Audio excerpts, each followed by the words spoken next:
صدر ذی وقار جمیع اساتذہ کرام اور میرے پیارے ساتھیوں، السلام علیکم ورحمۃ اللہ وبرکاتہ۔ مذہب نہیں سکھاتا آپس میں بیر رکھنا، مذہب نہیں سکھاتا آپس میں بیر رکھنا، ہندی ہے ہم، وطن ہے ہندوستان ہمارا۔ سامعین حضرات، جیسا کہ ہم جانتے ہیں آج یوم آزادی کی 75ویں سالگرہ ہے۔ ہر سال ہم یوم آزادی بڑی جوش و خروش سے مناتے ہیں۔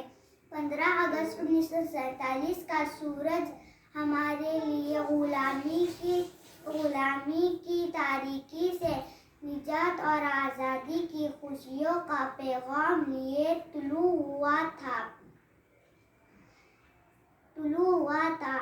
لفظ آزادی کہنے اور سننے میں تو بڑا اچھا لگتا ہے، لیکن کیا آپ نے کبھی سوچا ہے کہ آزادی کیسے حاصل ہوئی؟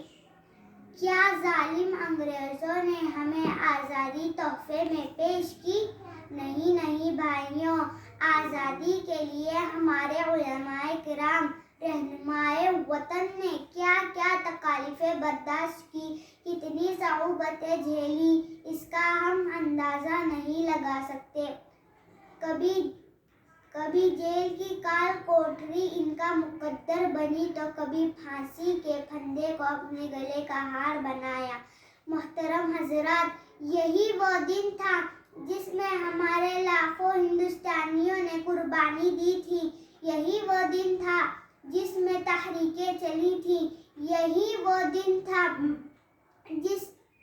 جس میں جیلیں بھری گئی تھیں، یہی وہ دن تھا جس میں ودیشی سامان کا بائیکاٹ کیا گیا، یہی وہ دن تھا جس میں عورتیں بیوہ ہوئیں اور بچے یتیم ہو گئے۔ یہ سب کس لیے؟ یہ سب صرف ہمارے وطن کے لیے، تاکہ آئندہ آنے والی نسلیں غلامی کی ظلمت سے نکل کر آزادی کی زندگی بسر کر سکیں۔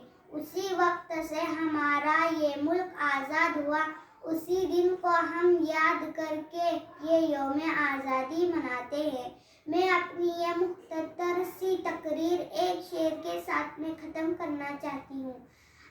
آؤ مل کر آزادی کا جشن مناتے ہیں، آؤ مل کر آزادی کا جشن مناتے ہیں، ملک کی ترقی کے خواب سجاتے ہیں۔ چھوڑو ہندو مسلم سکھ عیسائی، چھوڑو ہندو مسلم سکھ عیسائی، اب ہندوستانی بن جاتے ہیں۔ السلام علیکم ورحمۃ اللہ وبرکاتہ۔